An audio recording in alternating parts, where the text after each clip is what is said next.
Muy buenos días. En nombre del Poder Judicial del Estado de Nuevo León y del sistema DIF estatal, les doy la más cordial bienvenida al evento en el que se presenta el protocolo de actuación para quienes imparten justicia en casos que involucren derechos de personas con discapacidad, implementado por la Suprema Corte de Justicia de la Nación.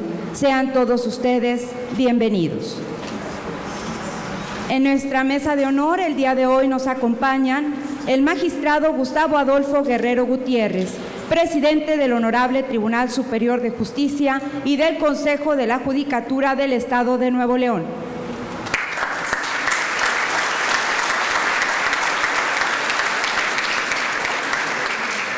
Nos distingue con su presencia el contador público José Ramón Carrales Batres, director general del sistema DIF Nuevo León.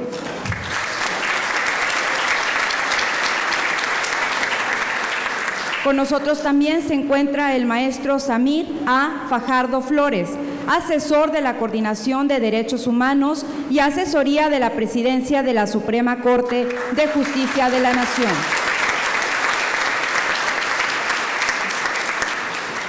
Nos distingue también con su presencia la doctora Mirna Elia García Barrera, directora de Equidad de Género y Protección a Grupos Vulnerables en el Poder Judicial del Estado de Nuevo León.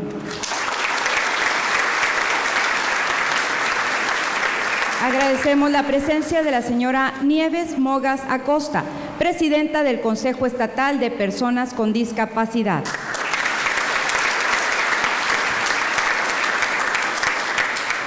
Agradecemos la presencia de los magistrados del Honorable Tribunal Superior de Justicia del Estado, del consejero de la Judicatura, así como de jueces y demás funcionarios del Poder Judicial del Estado, así como del Poder Judicial de la Federación, funcionarios de la Procuraduría General de Justicia del Estado, del Instituto de la Defensoría Pública, del sistema DIF Nuevo León, presidentes y asociados de los distintos colegios, asociaciones y barras de abogados, representantes de organizaciones de la sociedad civil, público en general, sean todos ustedes bienvenidos. Los protocolos son creados para establecer procedimientos específicos con la finalidad de proveer herramientas necesarias para actuar en casos determinados. El protocolo que el día de hoy se presenta ante la comunidad jurídica neolonesa tiene como finalidad sugerir los lineamientos a seguir por parte de los juzgadores. Esto en los casos en que se vean involucradas personas con algún tipo de discapacidad. A continuación, veamos la proyección del video Discapacidad y Derechos.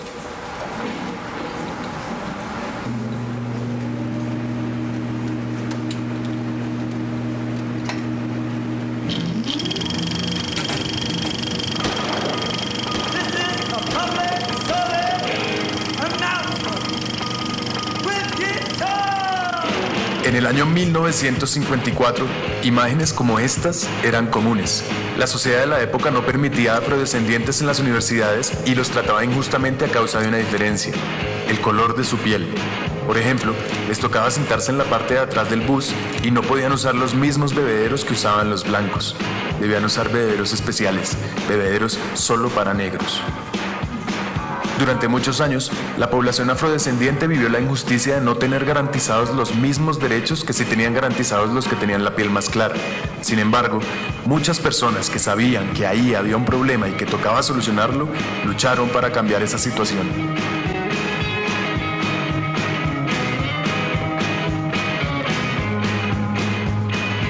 Después de algún tiempo y muchas luchas, en 1964 se aprobó el Civil Rights Act, un papel que dice que sí, los afrodescendientes sí tienen los mismos derechos que los blancos y no debe existir ninguna clase de discriminación en su contra.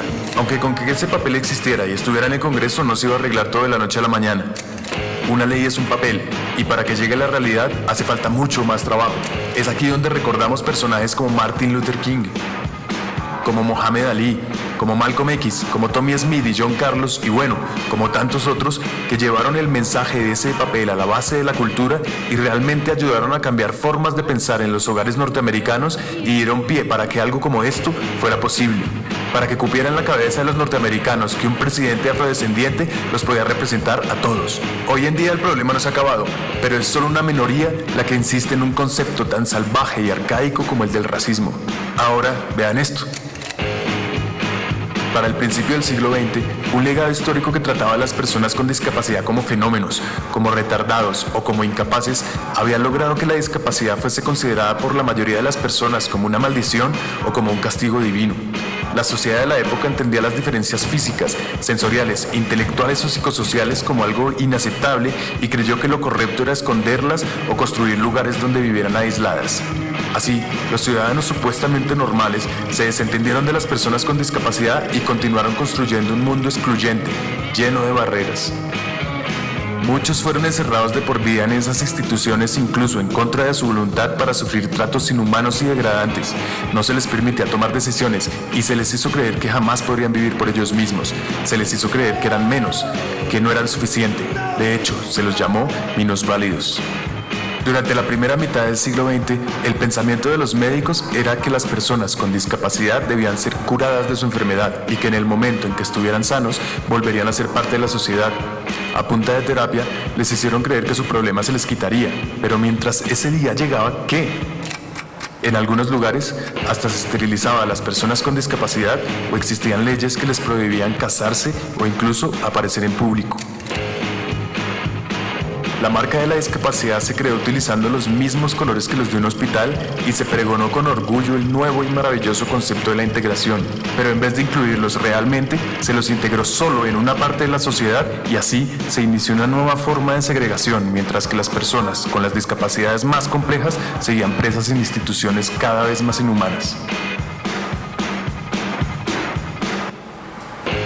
Durante la segunda mitad del siglo, ya se tenía claro que eso era un problema y cogió fuerza un movimiento que buscó acabar con esa opresión. Inspirados en otros movimientos de derecho civil, las personas con discapacidad empezaron a manifestarse demandando sus derechos. Activistas lucharon por lograr avances en accesibilidad a los sistemas de transporte masivo, a los sitios públicos, a la información, a la salud, a la educación, al empleo, es decir, a las cosas básicas que cualquier persona tiene derecho. Personas con discapacidades severas crearon los primeros centros de vida independiente para volver a ser parte de la comunidad y poder dirigir sus vidas ellos mismos. Se empezó a usar la consigna "nada sobre nosotros, sin nosotros", y así se empezó a participar en el proceso de diseñar leyes que realmente los tuvieran en cuenta. La lucha a través de los años ha desembocado en un movimiento de derecho civil en todo el mundo. En los países desarrollados y en los que están en desarrollo, las personas con discapacidad demandan sus derechos, demandan su libertad y su igualdad de oportunidades. Y aparte de las leyes que en cada país se han ido desarrollando, en 2006 aparece la Convención de Derechos de Personas con Discapacidad de Naciones Unidas, un instrumento internacional que dice que la discapacidad no la tiene la persona, sino que resulta de la interacción entre personas con deficiencias y las barreras debidas a la actitud del entorno que evitan su participación plena y efectiva en la sociedad en igualdad de condiciones con las demás. Y al igual que un negro no tiene racismo, sino que el racismo aparece cuando un tipo señala a otro por el color de su piel, yo no tengo discapacidad, sino que la discapacidad aparece cuando yo debo estar en igualdad de oportunidades con el otro. Lo que tienen las personas son algunas limitaciones que pueden sobreponerse gracias a ciertos ajustes que implementados garantizan la igualdad de oportunidades. Y pilas, son la sociedad y el gobierno los que tienen que garantizar estos ajustes. Si no los garantizan, estaríamos aceptando discriminaciones y abusos que a estas alturas no debemos permitir. Entonces, sabemos que no es ni exclusión ni integración lo que necesitamos, sino una verdadera inclusión social. Y es nuestro deber llevar las leyes que tenemos a la calle y producir el cambio de no ver a las personas con discapacidad como unos enfermos, sino como sujetos de derechos, ciudadanos como todos nosotros. Despierten, ayúdenos a cambiar esta situación.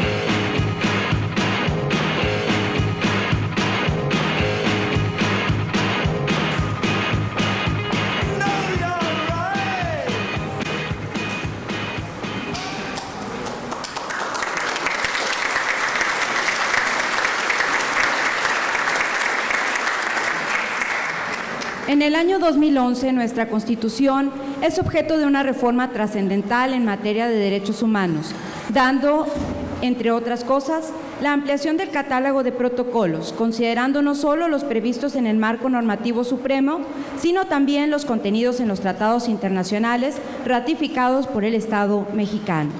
Escuchemos el mensaje de la doctora Mirna Elia García Barrera, directora de Equidad de Género y Protección a Grupos Vulnerables del Poder Judicial del Estado de Nuevo León.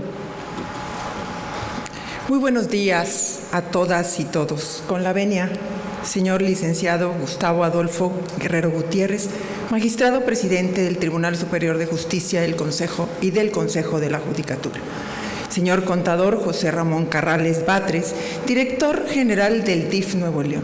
Maestro Samira Bajardo Morales, asesor de la Coordinación de Derechos Humanos y asesoría de la Presidencia de la Suprema Corte de Justicia de la Nación. Señora Nieves Mogas Acosta, presidenta del Consejo Estatal de Personas con Discapacidad. Licenciada Xochitl Francisca Loredo Salazar, procuradora de la Defensa de Personas con Discapacidad. Señoras magistradas, señores magistrados del Poder Judicial del Estado, juezas, jueces y demás compañeros del Poder Judicial del Estado. Saludo con mucho afecto a los invitados de las diversas organizaciones de la sociedad civil y sobre todo a los invitados especiales. Todos, gracias por acompañarnos en esta mañana. Es un honor representar al magistrado presidente Gustavo Adolfo Guerrero Gutiérrez para darles la bienvenida a la presentación del protocolo de actuación para quienes imparten justicia en casos que involucren derechos de personas con discapacidad, realizado por la Suprema Corte de Justicia de la Nación, que será el marco idóneo para la impartición de justicia, que se realice en la forma que requieren los estándares internacionales de protección y sobre todo los derechos fundamentales. Es importante destacar que los miembros de la judicatura local y la comunidad jurídica neolonesa, así como aquellos que participan socialmente con personas que viven con alguna discapacidad, podrán conocer las definiciones, principios, metas y propósitos que se encuentran en este valioso documento, que será motivo de difusión, así como de capacitación, tanto para quienes participan en los sistemas de justicia como para la sociedad en general. Tenía la oportunidad de platicar con la señora Nieves sobre la evolución que ha tenido los términos y que esto es bien importante. Los principios en los que se fundamentan este protocolo, derivados del orden jurídico nacional e internacional en la materia, además de la implementación del modelo social y de derechos humanos de la discapacidad o el respeto por la autonomía y la libertad en la toma de decisiones, son los siguientes. Primero, el de mayor protección a la persona con discapacidad. Segundo, el de igualdad y no discriminación. El de igualdad entre la mujer y el hombre. El de accesibilidad. El de respeto por la diferencia y aceptación de la discapacidad como parte de la diversidad y de la condición humana. El de participación e inclusión plena y efectiva en la comunidad. Y el último, el de protección de las y los niños con discapacidad. Aprovecho unos minutos para poder hablarles y comentarles como preámbulo de esta presentación los modelos de abordaje de la discapacidad.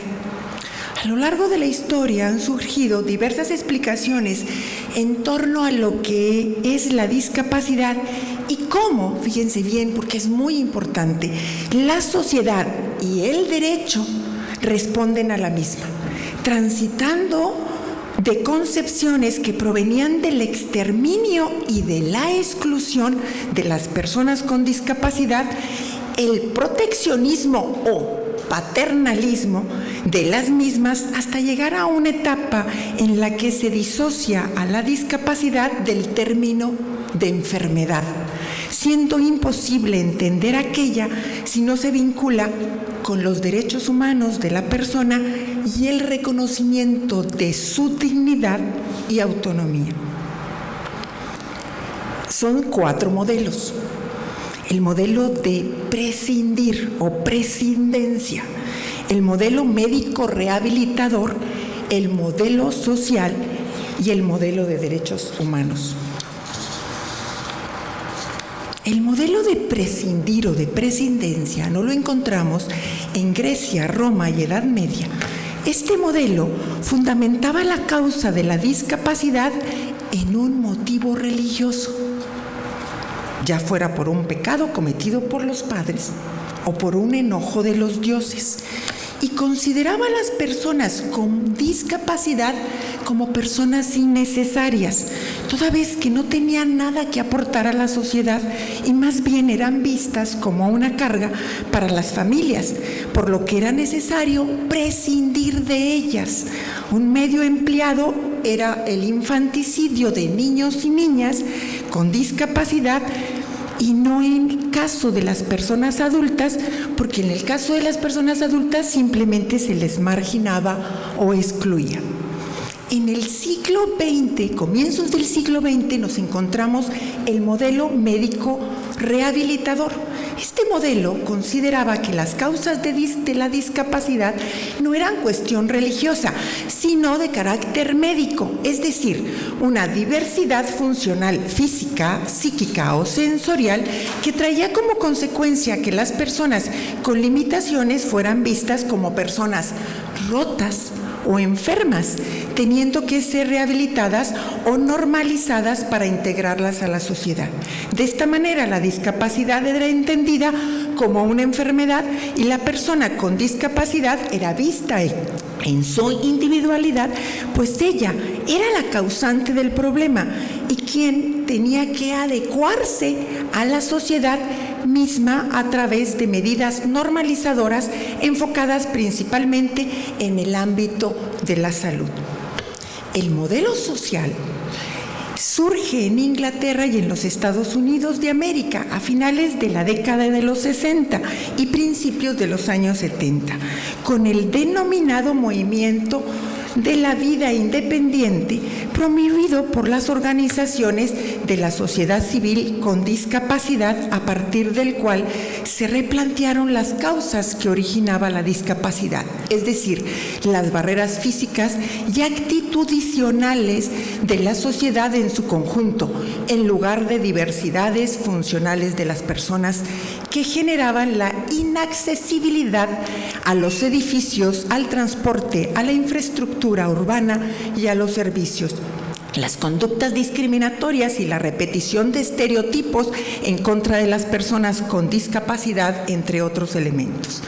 De este modo, las personas con discapacidad comenzaron a reivindicar el lugar que ocupan en la sociedad, combatiendo la recepción de ser ciudadanos de segunda clase, o bien la de un grupo vulnerable al que resultaba necesario proteger, el paternalismo que les comentaba, asistir o institucionalizar y medicar, asentando que eran ellas mismas y no terceras personas, ya fueran médicos, familiares o instituciones, las que mejor conocían sus necesidades, así como los medios para satisfacerlas.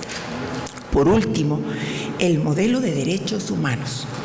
Tomando como punto de partida el modelo social, surge este nuevo modelo porque reconoce a las personas con discapacidad como titular de derechos.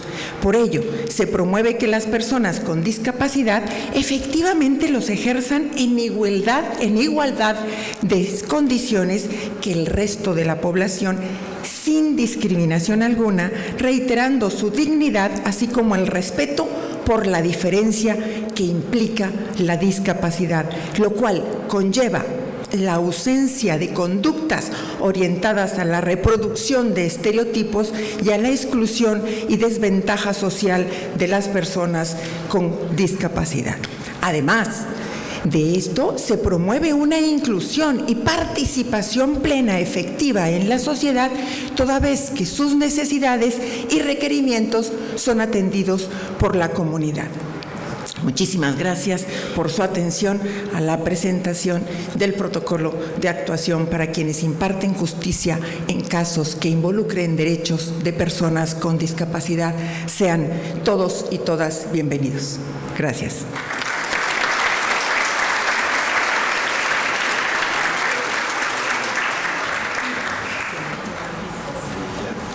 Es importante destacar que el protocolo que hoy se presenta refiere a la implementación de acciones encaminadas a garantizar que los recursos disponibles para la justiciabilidad de los derechos de las personas con algún tipo de discapacidad realmente sean efectivos en la práctica, con el fin de que el derecho de acceso a la justicia sea ejercido de manera eficaz, tomando en consideración las necesidades particulares y concretas de quienes requieren de la atención judicial. A continuación, y para hacer la presentación formal del protocolo de actuación para quienes imparten justicia en casos que involucren derechos de personas con discapacidad, escuchemos al maestro Samir A. Fajardo Morales, asesor de la Coordinación de Derechos Humanos y asesoría de la Presidencia de la Suprema Corte de Justicia de la Nación.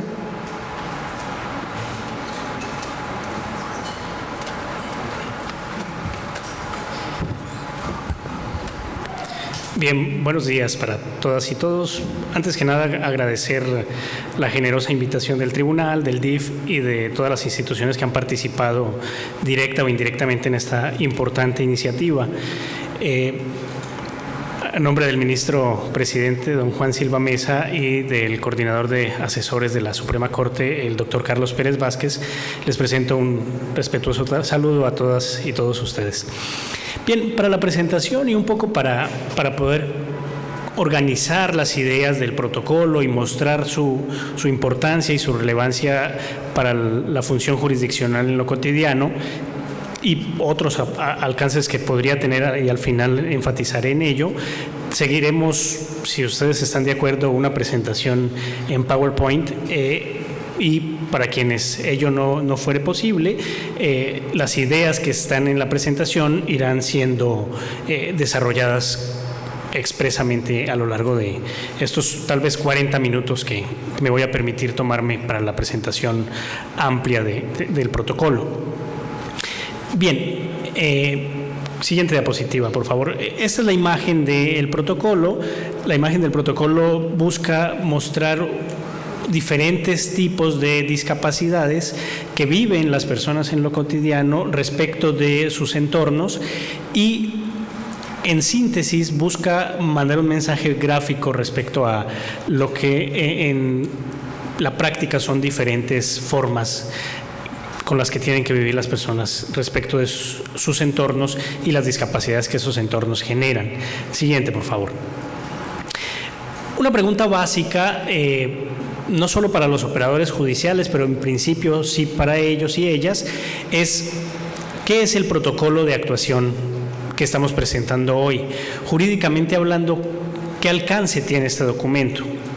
Bien, tendríamos que decir como punto de partida que es un documento que, si bien no tiene un alcance obligatorio por su propia constitución como documento de doctrina desarrollada en el seno de la Suprema Corte, sí recoge y organiza las normas jurídicas de la Constitución, de los tratados internacionales, de la ley general, etcétera, que sí son obligatorias. ¿Qué significa esto? Significa que pese a que el documento por sí mismo no es obligatorio, sí recoge y sistematiza normas jurídicas de obligatorio cumplimiento.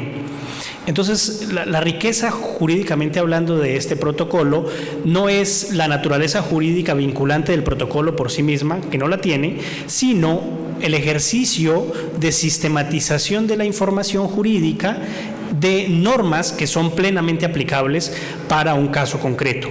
En otras palabras, pese a que el documento por sí mismo no es vinculante, las normas que usa para desarrollar los temas sí lo son. Normas de la Constitución Política del país, normas de tratados internacionales que, como vamos a ver adelante, son parte de la Constitución mexicana en la actualidad, normas de la Ley General de Inclusión de las Personas con Discapacidad y otras normas u otros instrumentos jurídicos que son fuentes de derecho aplicables en el país. En términos amplios, siguiente diapositiva, ¿qué podríamos definir como el protocolo?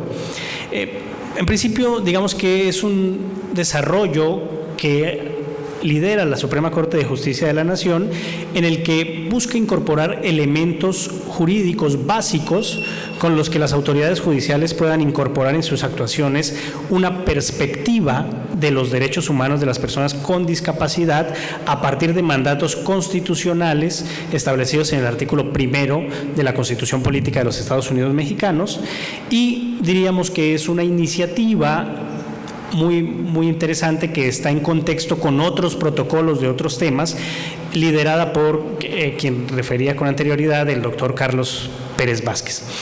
Bien, siguiente diapositiva. ¿Cuál es el contexto en el que se hace necesario constituir este protocolo? Desde la Suprema Corte de Justicia se nota algo que es fundamental y que está reflejado en la primera parte del protocolo, y es que las personas con discapacidad en el país y en general en el mundo, pero en específico en el país, son un grupo de población que tradicionalmente ha sido estigmatizado, rechazado por la sociedad y que ha sido objeto de múltiples discriminaciones.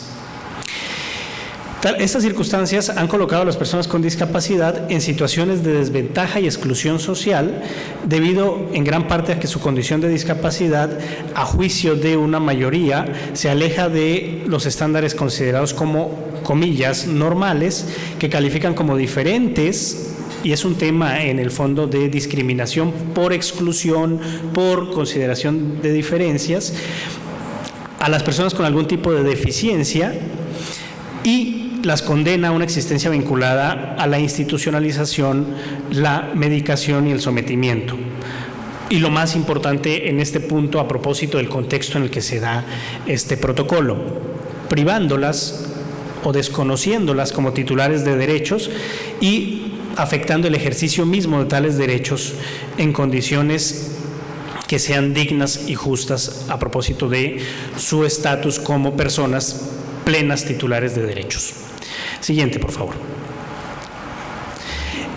También para la Suprema Corte, en la consolidación de este protocolo, es muy importante una evidencia empírica que es justificación del protocolo respecto de las barreras que existen en el contexto en el que se desenvuelven las personas con discapacidad, siendo que esas barreras, que es un tema fundamental para entender los derechos de las personas con discapacidad, constituyen el principal obstáculo para que estas personas puedan gozar y ejercer sus derechos en igualdad de condiciones que las personas sin discapacidad, y en esa medida participar y ser incluidas en la sociedad. En otras palabras, no solo se trata de un diseño de un instrumento normativo, sino más bien de una herramienta que busca que las personas que ejercen funciones jurisdiccionales, que las autoridades jurisdiccionales puedan reconocer la existencia de estas barreras y contribuir con sus decisiones a superarlas. No se trata entonces de un diseño normativo por sí mismo justificado, sino un diseño de un instrumento que puede servir a las autoridades judiciales para dos propósitos fundamentales: identificar barreras para el ejercicio de los derechos de las personas con discapacidad y contribuir a su superación. Siguiente diapositiva. Bien, los protocolos, porque como algunos de ustedes saben, no es este el único protocolo que se ha dado en el seno de la Suprema Corte, de la Presidencia. Hay un conjunto de protocolos. De hecho, hay un protocolo iberoamericano que, por iniciativa de México, se aprobó por diferentes tribunales iberoamericanos respecto de la atención de personas en situaciones de vulnerabilidad, dentro de los que obviamente están las personas con discapacidad. Este conjunto de protocolos surgen como una iniciativa para darle a la reforma constitucional de junio de 2011, o dicho de manera más clara, a las actuales normas constitucionales del artículo 1 y otros artículos que fueron reformados en el año 2011, una utilidad práctica respecto de la actividad jurisdiccional. Eso implica, y es importante decirlo con precisión, que las normas constitucionales por sí mismas pues son instrumentos jurídicos fundamentales, son plenamente obligatorias, son parte de la Constitución en términos materiales, la parte dogmática de la Constitución política, y en ese sentido deben orientar las actuaciones de las autoridades, pero como normas jurídicas por sí mismas no cambian la realidad.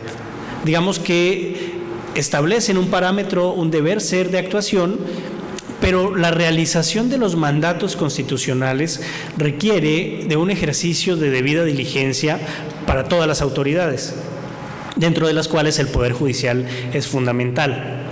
Por eso el ministro presidente instruye a su equipo de asesores para que generen herramientas que puedan reflejarse en facilitar el trabajo práctico de las y los jueces, de las y los magistrados, para que en la solución de casos concretos puedan incorporar una perspectiva de derechos humanos para efectos de que con sus actuaciones se logre la garantía de tales derechos. Y en el mismo sentido, para prevenir, para evitar que con actuaciones de autoridades judiciales pueda llegar a afectarse derechos de las personas, máxime en un tema, digamos, de la mayor complejidad, de la mayor importancia, como lo es el de las personas con discapacidad. Entonces, el protocolo tiene esa doble dimensión. Por un lado, busca facilitar la garantía de los derechos y por el otro lado, busca prevenir o precaver la ocurrencia de violaciones a derechos humanos imputables a actos u omisiones de las autoridades judiciales. Claramente, violar derechos humanos no implica la voluntad, el dolo para afectar los derechos. Muchas veces, incluso con la mejor voluntad, se puede llegar a afectar los derechos. Por eso, para el ministro presidente, para el doctor Carlos Pérez, fue fundamental generar estas herramientas que dieran la posibilidad a las autoridades judiciales y en general a todas las personas que consulten los protocolos de identificar los elementos fundamentales que se deben tener en cuenta para juzgar con perspectiva de derechos humanos. Incorporar los derechos humanos en la administración de justicia, en la procuración de justicia, implica reconocer a las personas como titulares de derechos y a las autoridades como destinatarias de las obligaciones correlativas a tales derechos. Entonces, en la diapositiva, que la voy a compartir con quienes quieran tener acceso a ella, está el link de la Suprema Corte en el que pueden encontrar todos los protocolos de los diferentes temas que se han desarrollado. Protocolos para juzgar con perspectiva de género, protocolos de los derechos de niños, niñas y adolescentes, protocolo de las personas con discapacidad, un protocolo que se está trabajando en este momento sobre el tema de tortura, protocolos sobre personas migrantes, etcétera, etcétera. Digamos que hay un acervo de análisis de diferentes temas esquematizados bajo esta idea cardinal. El Poder Judicial puede y debe, a partir de la reforma de junio de 2011, incorporar los derechos humanos en su actuación cotidiana, dice la Constitución, en el ámbito de sus competencias. Siguiente diapositiva.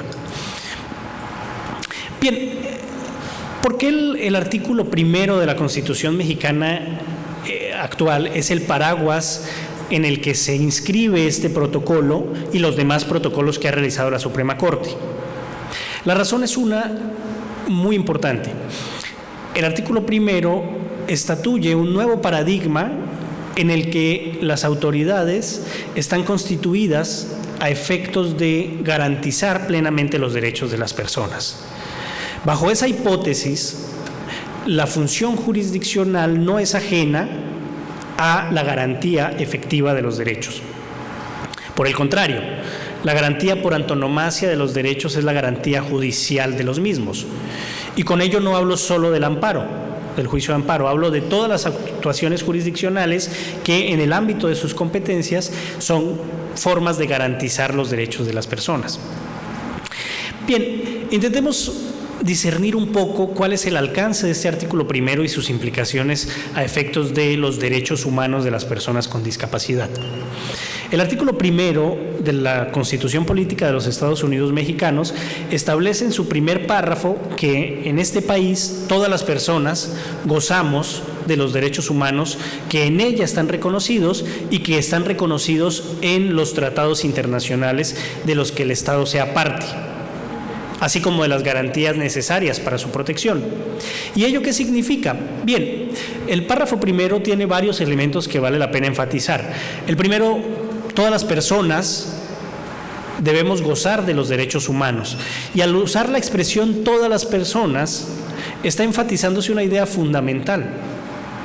que parece una verdad de perogrullo, pero que hay que decirla. Todas las personas son todas las personas, incluyendo las personas con discapacidad. Y entonces, del artículo primero, párrafo primero, se desprende con claridad que las personas con discapacidad son titulares plenas de derechos humanos. Y la siguiente pregunta que responde el párrafo primero es: ¿cuáles derechos humanos? ¿O dónde están reconocidos los derechos humanos? En la Constitución, saben ustedes que hay una parte dogmática, un catálogo inicial de principios, valores, derechos que están reconocidos en la Constitución y en los tratados internacionales de los que México sea parte. Y hay un conjunto muy amplio de tratados internacionales de los que México es parte. Aquí hay que decirlo también con claridad. La Constitución establece que un derecho humano puede estar reconocido en cualquier tratado internacional. La condición es que el Estado sea parte.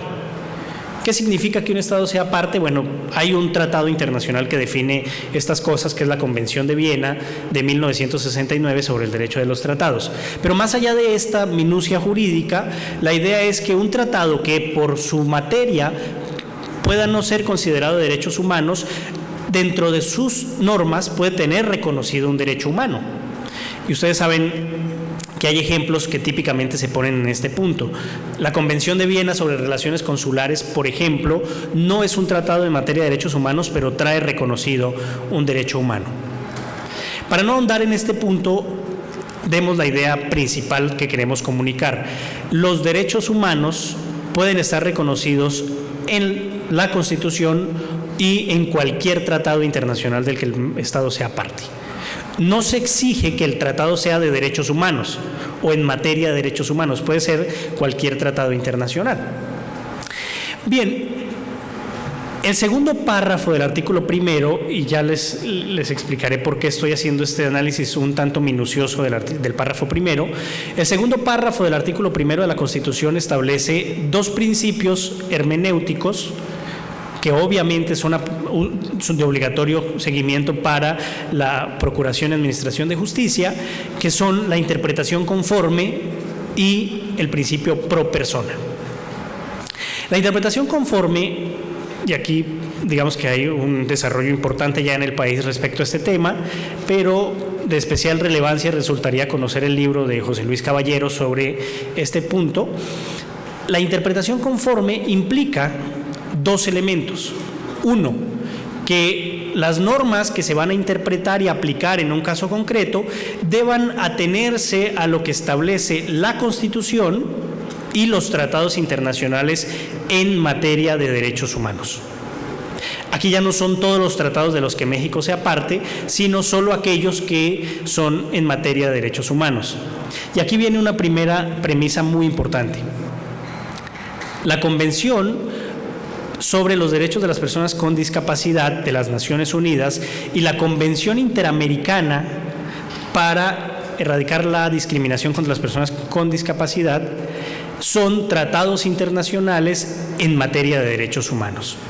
Esto significa que cualquier norma del país que se vaya a aplicar en un caso concreto se debe interpretar de conformidad con las normas constitucionales y con estos dos tratados internacionales a partir de lo que establezca, digamos, lo que establece para estos propósitos el párrafo segundo del artículo primero. La interpretación conforme es conforme constitucional y conforme convencional.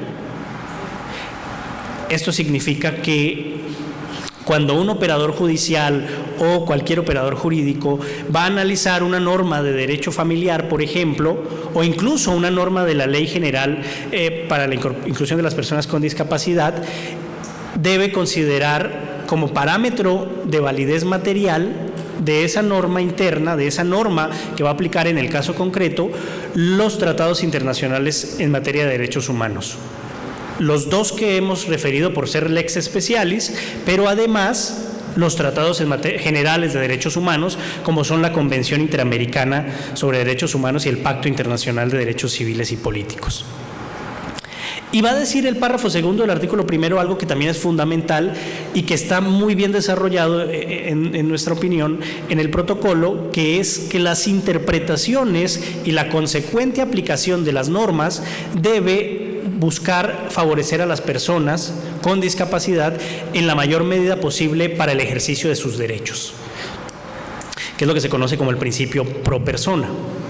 El principio pro persona, entonces, es una herramienta que va a servir para discernir cuál es la mejor norma, la norma más protectora, o ante una norma aplicable al caso concreto, cuál es la mejor interpretación jurídicamente posible. Y ante la necesidad de restringir un derecho, cuál es la restricción menos agresiva para el ejercicio efectivo de los derechos.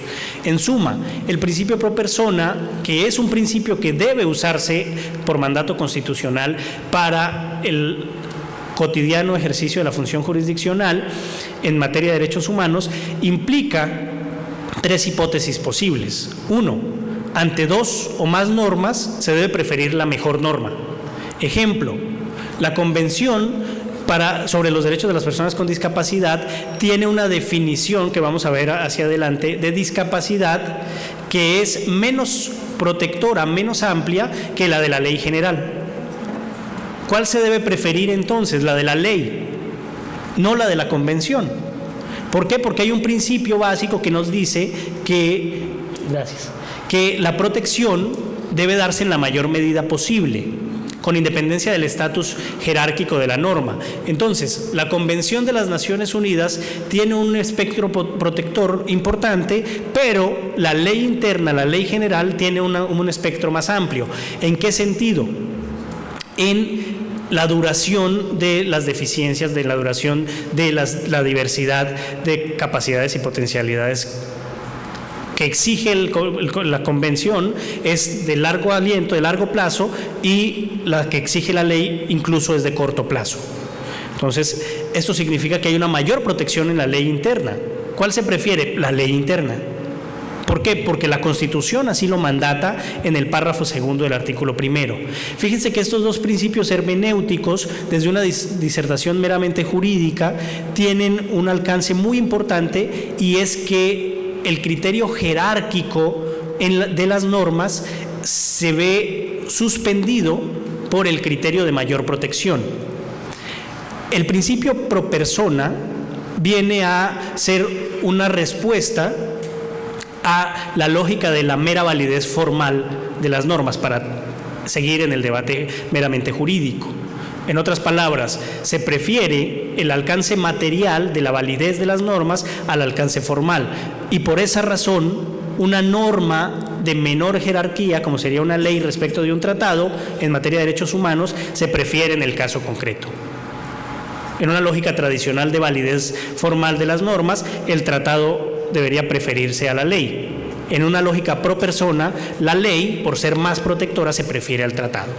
Esto lo pongo como un ejemplo para demostrar algo que es fundamental. No siempre las normas de los tratados internacionales son de una mayor protección para las personas que las normas internas. Lo que sí es cierto es que cuando haya una norma de un tratado que sea más protectora, debe preferirse. La única forma de aplicar de manera correcta el principio pro persona y la interpretación conforme es conocer de manera completa el ordenamiento jurídico de la materia. ¿Cómo se forma el ordenamiento jurídico hoy y cómo se forma a partir del texto constitucional y a partir de la interpretación jurisprudencial que hizo la Corte en la contradicción de tesis 293-2011? Seguramente ustedes recuerdan, quienes dan seguimiento a estas discusiones del Pleno de la Suprema Corte, que se discutió una contradicción de tesis en la que se preguntaba por dos cosas fundamentales: la jerarquía normativa de los tratados, de las normas de derechos humanos de los tratados, vis a vis la Constitución General de la República, y el valor normativo de la jurisprudencia de la Corte Interamericana. Pero estos dos temas, permítanme que lo plantee de manera tan contundente, no son una mera disertación teórica en este espacio y en general en el sistema jurídico. Son temas fundamentales que son reflejo del cambio de paradigma en el país. Permítanme explicarme. Que hoy se diga en México que las normas de los tratados internacionales en materia de derechos humanos tienen el mismo valor normativo que la Constitución no es un tema menor. Es el ensanchamiento el crecimiento de la parte dogmática de la Constitución mexicana y de algo que la Corte va a desarrollar muy bien en la contradicción de tesis 293 en su engrose, que es la definición de un nuevo parámetro de constitucionalidad. En otras palabras, un nuevo parámetro para definir la validez material, la validez jurídica material de las normas. En otras palabras, una autoridad puede estar aplicando una norma de un código o de una ley que por ser contraria a un tratado es inconstitucional. Porque lo que se hizo con la reforma, con el nuevo paradigma, fue ampliar el parámetro de constitucionalidad. Esto es, el parámetro de validez jurídica material de las normas en el país. Y en ese contexto jurídico, también la Suprema Corte en la contradicción 293 va a definir que las sentencias de la Corte Interamericana, haya sido o no haya sido parte procesal el Estado, son vinculantes en los casos concretos para las autoridades judiciales principalmente.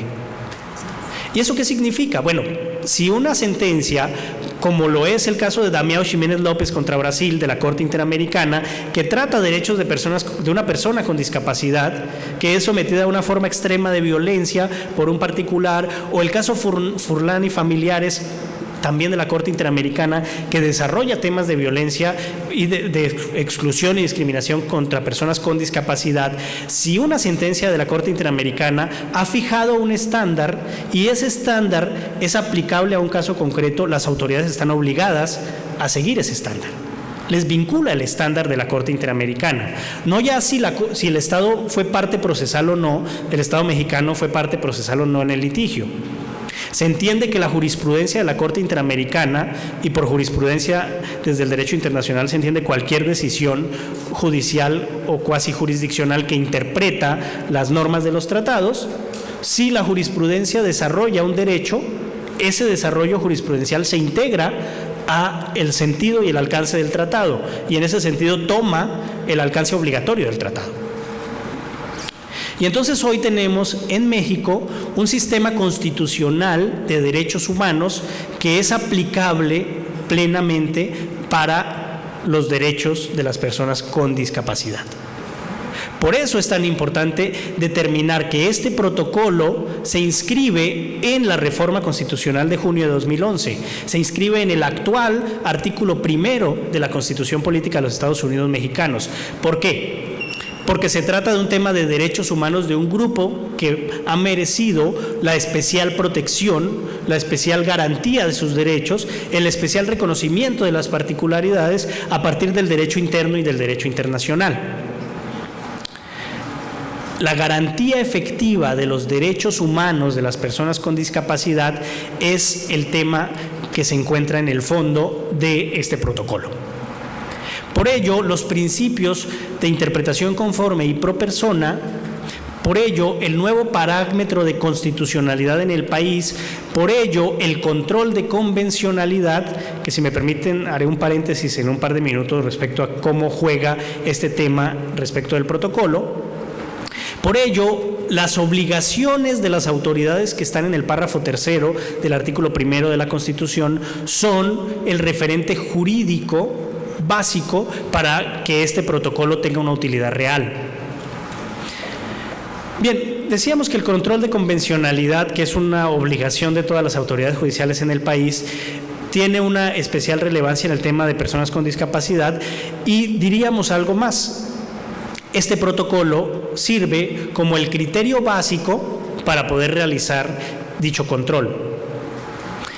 Para quienes no estén familiarizados con el tema del control de convencionalidad, el control de convencionalidad implica en la práctica que una autoridad, principalmente las autoridades judiciales, toman la norma de derecho interno que van a aplicar para resolver el caso y la revisan en su validez material, en su contenido, contrastada con una norma de un tratado, con una convención. Principalmente, pero no exclusivamente, se ha dado respecto de la Convención Americana sobre Derechos Humanos.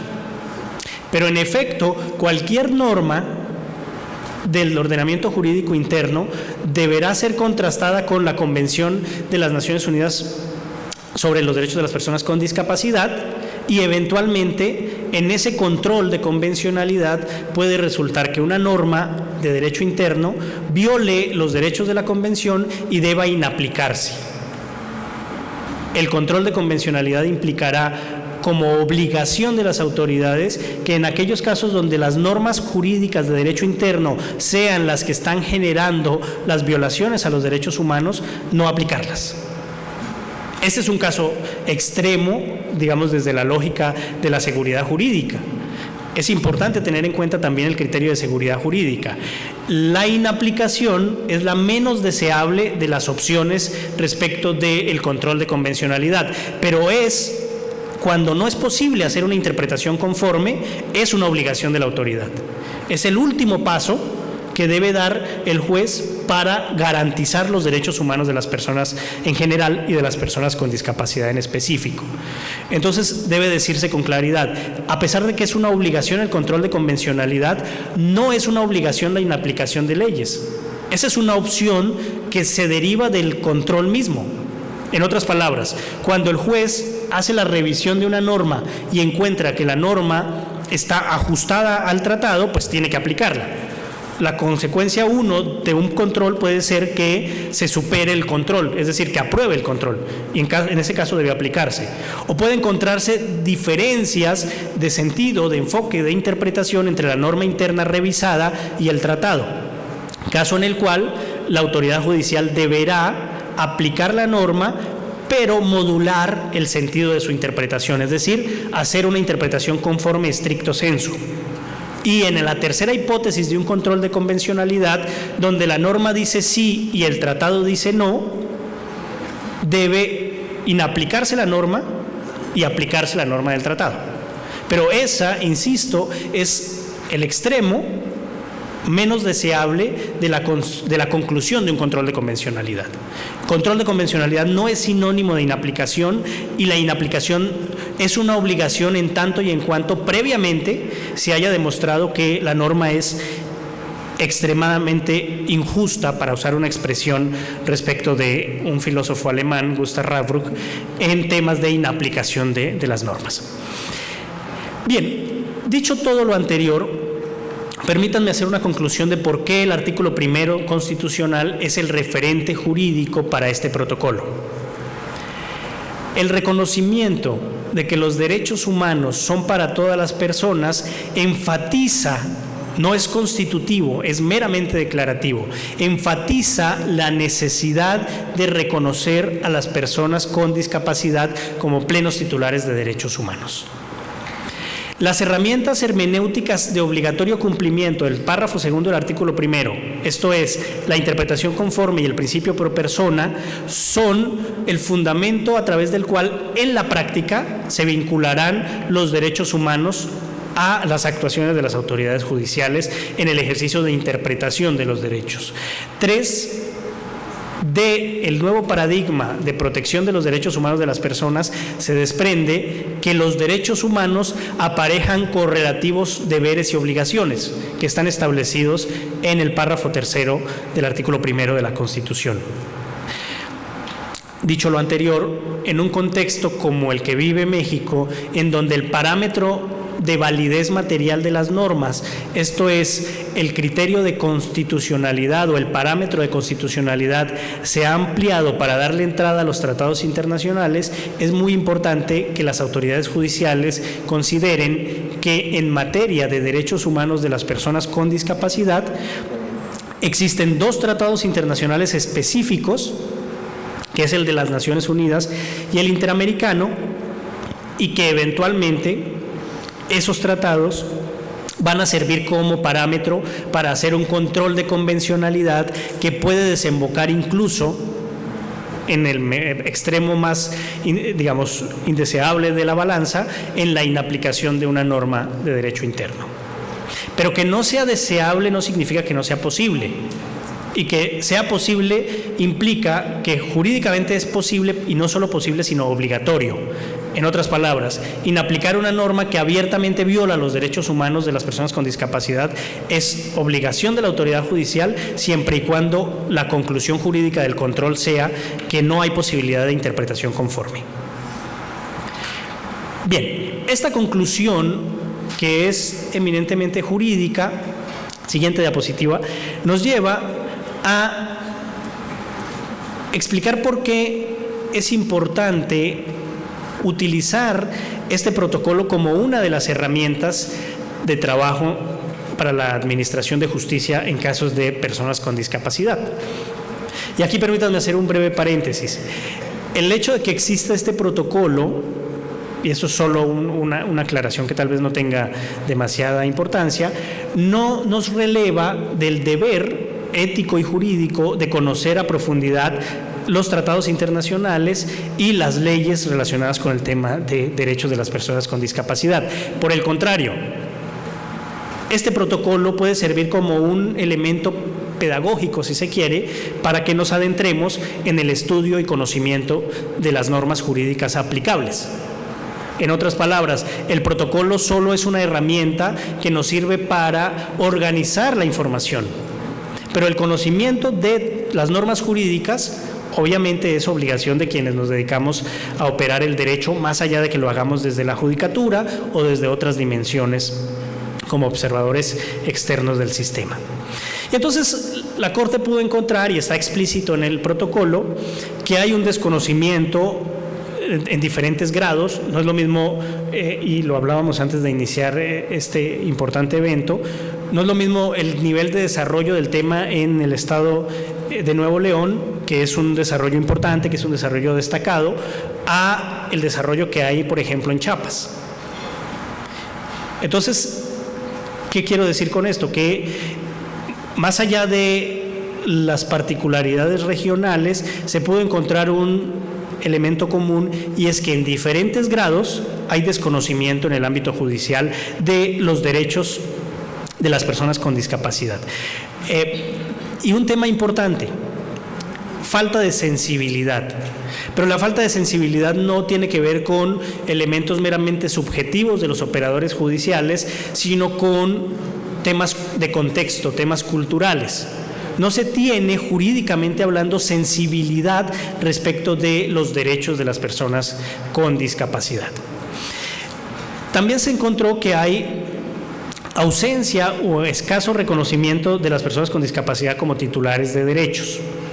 Siguen presentándose decisiones o situaciones en los contextos judiciales en donde se trata a las personas con discapacidad como sujetos, y en el peor de los casos objetos de protección, y no como titulares de derechos. Pero también hay temas, digamos, no necesariamente relacionados con los operadores judiciales, sino con lo estructural: falta de acceso a infraestructura y falta de entorno accesible en las comunicaciones y en la información en los sistemas de justicia, tema de acceso efectivo a la información para personas con discapacidad, y la ausencia de aplicación de instrumentos internacionales en materia de los derechos de personas con discapacidad. Siguiente, por favor. Ya nos hicieron favor de explicarnos los modelos de abordaje de la discapacidad. Digamos que el tránsito discursivo de los modelos y normativo de los modelos llega a una consolidación más o menos clara en la Convención sobre los Derechos de las Personas con Discapacidad de las Naciones Unidas, que expresamente reconoce el modelo social como el modelo desde el cual se debe abordar el tema de los derechos de las personas con discapacidad. Entonces, para quienes quisieran hacer el debate jurídico sobre los modelos, lo que tendríamos que decir es que a partir del párrafo segundo, interpretación conforme del artículo 1 de la Constitución, el modelo social es obligatorio. No es una opción de la autoridad, cualquiera que fuere la autoridad que va a resolver un caso, no es una opción irse por el modelo médico o por el modelo, en el peor de los casos, de prescindencia, sino más bien es una obligación de todas las autoridades asumir y adoptar el modelo social. Y el modelo social tiene en cuenta varios elementos fundamentales. Primero, que las discapacidades o las condiciones diversas de capacidad tienen que ver con la propia pluralidad humana. Los contextos culturales, sociales, implican que las personas tienen diversas capacidades. Tiene que ver con la búsqueda de la inclusión de las personas en la sociedad y tiene que ver con que esa inclusión parta de el objetivo declarado de superar las barreras, que generalmente las barreras son físicas o actitudinales, cuestiones de entorno físico o cuestiones sociales de actitud, de comportamiento, de prejuicios, de esquemas de discriminación histórica, etcétera, etcétera. Siguiente diapositiva. Bien, ¿cuáles son las premisas entonces de este modelo social? Uno, que el concepto de discapacidad y el concepto de deficiencias no son equivalentes. Y aquí hay que hacer un énfasis importante. La Convención sobre los Derechos de las Personas con Discapacidad de la ONU y la Convención Interamericana de la Materia hablan de deficiencias. La doctrina ha desarrollado por oposición o como reemplazo del concepto de deficiencias, que puede llegar a entenderse como un concepto hostil respecto de las personas con discapacidad. Las deficiencias han sido reemplazadas por el concepto de diversidades funcionales. Pero jurídicamente es importante decir que el concepto que se usa en los tratados y en la propia ley general es el de deficiencias. Y es que todas las personas tenemos deficiencias. Claramente, la vista de lejos del auditorio es clara, pero si tuviera que leer algo acá en este momento, tal vez no lo podría hacer por no portar unos lentes. ¿Qué significa esto? Que es un ejemplo tan simple, pero tan importante, que la deficiencia tiene que ver con una condición, con una diversa funcionalidad de alguna parte de mi cuerpo, y se vuelve discapacidad cuando yo tengo una barrera que no me permite incorporarme en mis actividades cotidianas a causa de esa deficiencia. Si yo no pudiera usar lentes por alguna razón, si no tuviera acceso a lentes, pues no podría leer. Pero no es que yo por sí mismo no pueda leer y esté íncito en mí la condición de no poder leer o de no poder ver. Es que a partir de un contexto en el que no puedo tener acceso a una mejora en mi deficiencia o a una superación de mi deficiencia, no puedo realizar ciertas actividades en mi contexto. ¿Cuándo se vuelve una deficiencia discapacidad? Cuando el entorno hace que las personas no puedan incorporarse, no puedan ser consideradas como parte del contexto social, cultural. Cuando las personas son excluidas del contexto, son excluidas de la cotidianidad porque sus deficiencias están siendo puestas como algo connatural, como algo que no se puede superar. Segunda premisa respecto del modelo social: las personas con discapacidad son iguales a las personas sin discapacidad. Y es que la igualdad de base, la igualdad esencial de las personas genera que las diferencias que son esenciales al propio concepto de igualdad, si son enfatizadas o si no son consideradas, se genere discriminación. Pero en principio, hay que decirlo con claridad, la igualdad en dignidad y derechos de las personas con discapacidad es la misma que las personas sin discapacidad. Las personas con discapacidad deben ser incluidas en la vida social, es algo que ya hemos enfatizado. Las personas con discapacidad deben ser respetadas en su autonomía e independencia. La discapacidad no es sinónimo de enfermedad, es muy importante decirlo, aunque pareciera ser que con un tratado que enfatiza el modelo social ya no es necesario hablar del modelo asistencialista médico. Me dicen que me puedo tomar media hora más, pero voy a terminar en 5 minutos. Y la discapacidad es una cuestión de derechos humanos. Siguiente, por favor. ¿Qué es la discapacidad? Bueno, no hay una única definición, Hay un tratado internacional que ofrece un enunciado, que es la Convención sobre los Derechos de las Personas con Discapacidad, que toma 4 elementos fundamentales, y con esto voy concluyendo mis ideas. La discapacidad aparece, es algo constituido, fíjense que no es algo natural, sino algo constituido, resulta de la interacción entre las personas con deficiencias y las barreras debidas a la actitud y al entorno. Por eso se habla de barreras actitudinales y barreras físicas. Esa es la razón por la cual hay una clasificación teórica que ustedes encuentran en el protocolo. Y el entorno, que evitan su participación plena y efectiva. Fíjense que no solo la definición habla de la relación de la persona con su entorno y las barreras, sino que también habla de unas consecuencias. Las personas con discapacidad, las personas con ciertas deficiencias en un entorno que le pone barreras, no pueden participar plena y efectivamente en la vida en sociedad. Y algo muy importante, no lo pueden hacer en igualdad de condiciones con los demás. Hablar de barreras al acceso a la vida social de las personas, hablar de este paradigma social, implica per se hablar de discriminación. Discriminación que puede ser generada por cuestiones estructurales, culturales, las justificaciones que quieran darse respecto de la existencia de la discriminación, pero en todo caso, discriminación. ¿Y eso por qué es importante? Porque jurídicamente hablando, la prohibición de la discriminación es una norma inobjetable. El derecho internacional ha reconocido que la prohibición de discriminar, de jure o de facto, es una prohibición de jus cogens, es decir, derecho imperativo que debe realizarse. 2.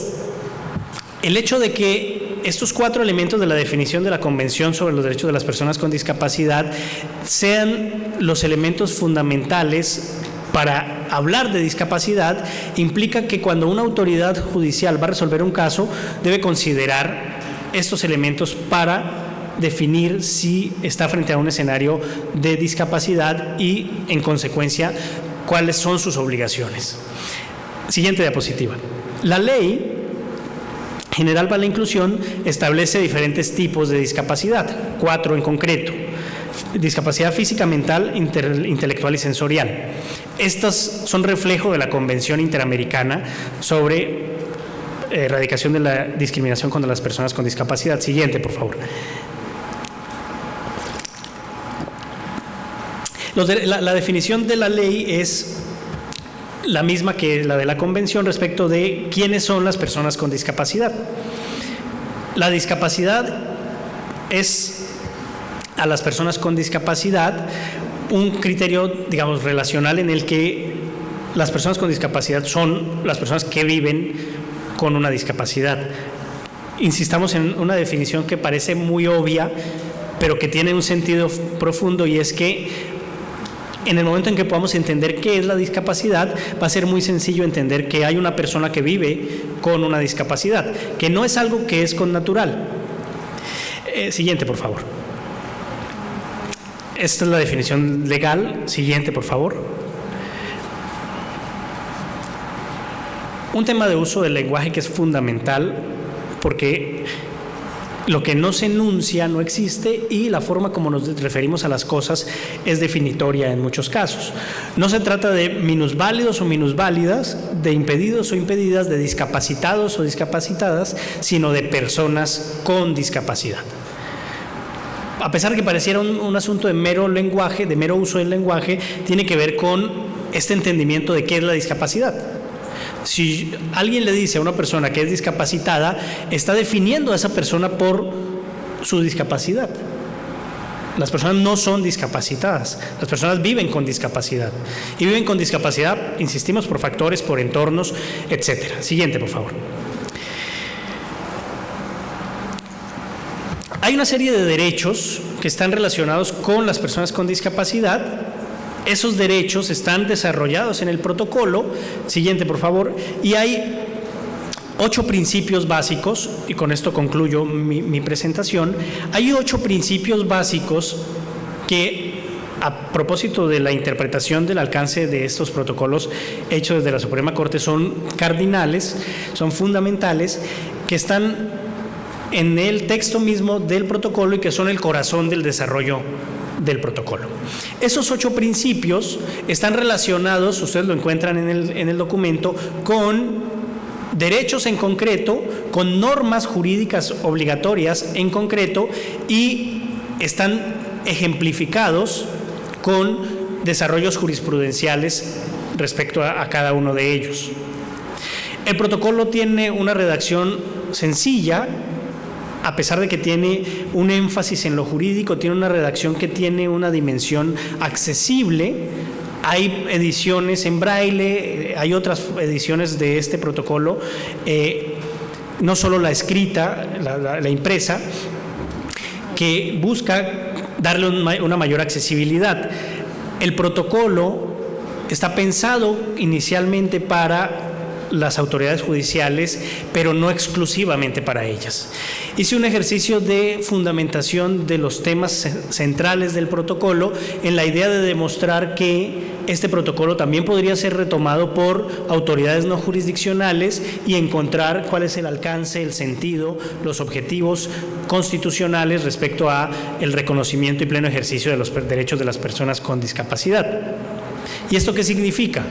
Que las autoridades del Poder Ejecutivo perfectamente podrían retomar el protocolo como un parámetro de análisis para el diseño de políticas públicas y presupuestos con perspectiva de derechos humanos de las personas con discapacidad. De los principios que están aquí enunciados, estos 4 y los siguientes 4, siguiente por favor, hay una nota característica. Las personas con discapacidad no son un conjunto homogéneo, sino por el contrario plural de personas, y dentro de las personas con discapacidad hay grupos de especial protección. Las autoridades deben tener presente que los derechos de las personas con discapacidad deben ser analizados también desde una perspectiva de género. No es lo mismo los derechos de las personas con discapacidad adultas que de los derechos de los niños, niñas y adolescentes con discapacidad. En este punto, no me resta más que concluir que hoy en México hay un nuevo paradigma jurídico constitucional en el que los derechos humanos de las personas con discapacidad son una obligación a cargo de todas las autoridades y que este protocolo es una herramienta fundamental para que las obligaciones a las que nos referimos sean cumplidas de manera adecuada. El protocolo tiene el fin de facilitar la labor jurisdiccional y cualquier otra actividad del poder público que busque el pleno respeto y garantía de los derechos de las personas con discapacidad.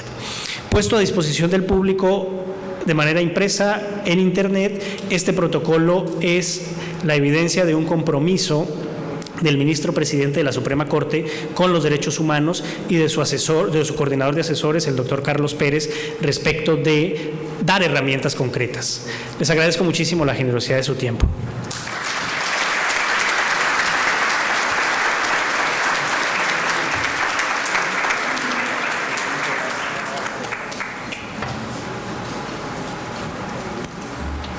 Sin más preámbulo, escuchemos a continuación el mensaje del contador público José Ramón Carrales Batres, director general del Sistema DIF Nuevo León. Muchas gracias, muy buenos días. Saludo y agradezco la presencia del magistrado presidente del Tribunal Superior de Justicia, licenciado Gustavo Guerrero, maestro Samir, amiga Nieves Mogas, doctora Mirna, todos los magistrados, jueces, organizaciones de la sociedad civil, funcionarios públicos, público en general, muchas gracias por estar aquí. El día de hoy es un día muy importante para las personas con discapacidad y para todos los que trabajamos en pro de este grupo en nuestro estado.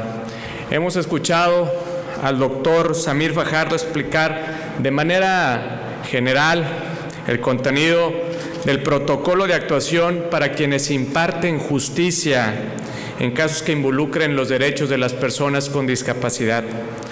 Quiero agradecer a nombre de la señora Greta, Salinas de Medina, presidenta de nuestro patronato, la deferencia que ha tenido la Suprema Corte de Justicia de la Nación con el gobierno de nuestro Estado para la presentación de este protocolo de manera local, siendo la primera que se realiza en una entidad federativa después del Distrito Federal, que fue en el mes de marzo de este 2014.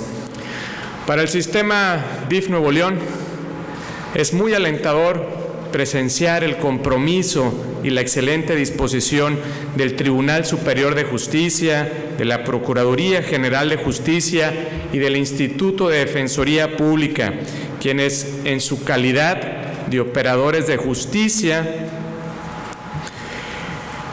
han iniciado ajustes dentro de sus adscripciones en el tema de acceso a la justicia de las personas con discapacidad, destacando los estrechos lazos con nuestro organismo a través de la Procuraduría de la Defensa de Personas con Discapacidad.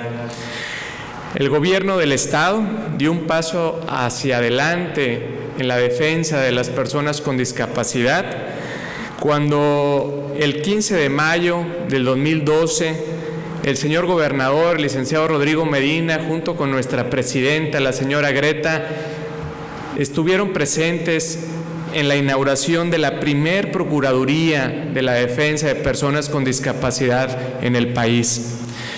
Sabemos que estos esfuerzos no son suficientes y es por ello que desde el DIF Nuevo León reiteramos nuestro compromiso para seguir realizando las sinergias necesarias con los distintos poderes, organizaciones de la sociedad civil, para contribuir en la disminución de barreras en las que se enfrentan día con día las personas con discapacidad.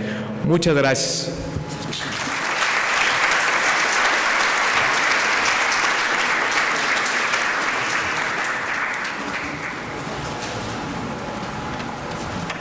Es así como concluye este evento, no sin antes informarle que a las autoridades del Poder Judicial del Estado de Nuevo León se les hará entrega de un ejemplar del protocolo que el día de hoy se presentó. Agradecemos infinitamente su presencia, deseando a ustedes que tengan un excelente día.